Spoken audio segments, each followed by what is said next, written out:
The Bible reading this morning is from Hebrews chapter 11, verses 1 to 3, 8 to 16, and 29 to verse 3 of chapter 12.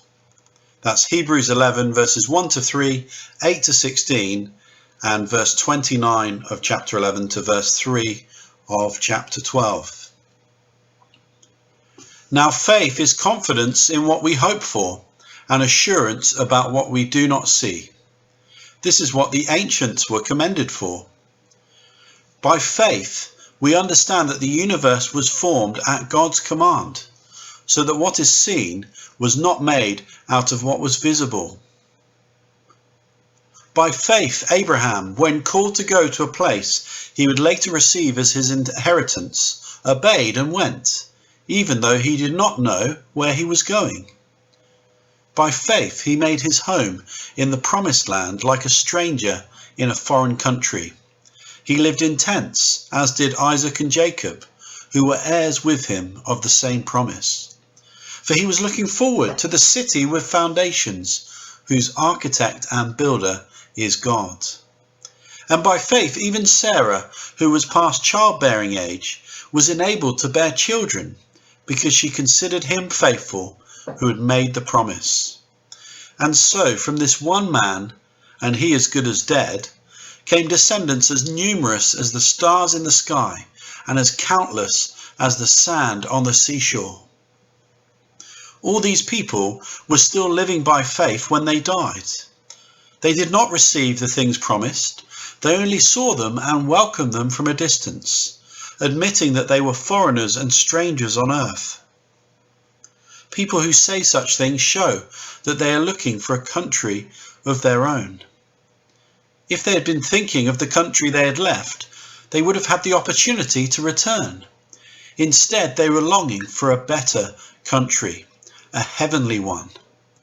Therefore, God is not ashamed to be called their God, for he has prepared a city for them. By faith, the people passed through the Red Sea as on dry land, but when the Egyptians tried to do so, they were drowned. By faith, the walls of Jericho fell after the army had marched around them for 7 days. By faith, the prostitute Rahab, because she welcomed the spies, was not killed with those who were disobedient. And what more shall I say?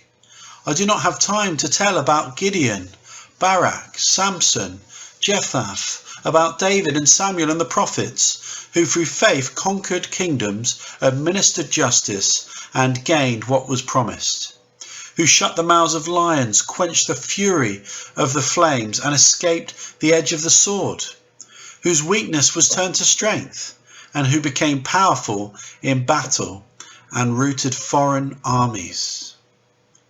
Women received back their dead, raised to life again. There were others who were tortured, refusing to be released, so that they might gain an even better resurrection.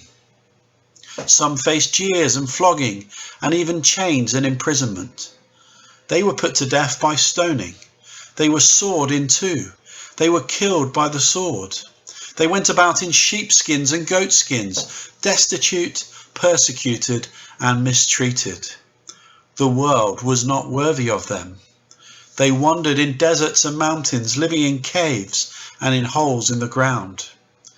These were all commended for their faith, yet none of them received what had been promised, since God had planned something better for us, so that only together with us would they be made perfect. Therefore, since we are surrounded by such a great cloud of witnesses, let us throw off everything that hinders and the sin that so easily entangles, and let us run with perseverance the race marked out for us, fixing our eyes on Jesus, the pioneer and perfecter of faith. For the joy set before him, he endured the cross, scorning its shame, and sat down at the right hand of the throne of God. Consider him who endured such opposition from sinners, so that you will not grow weary and lose heart.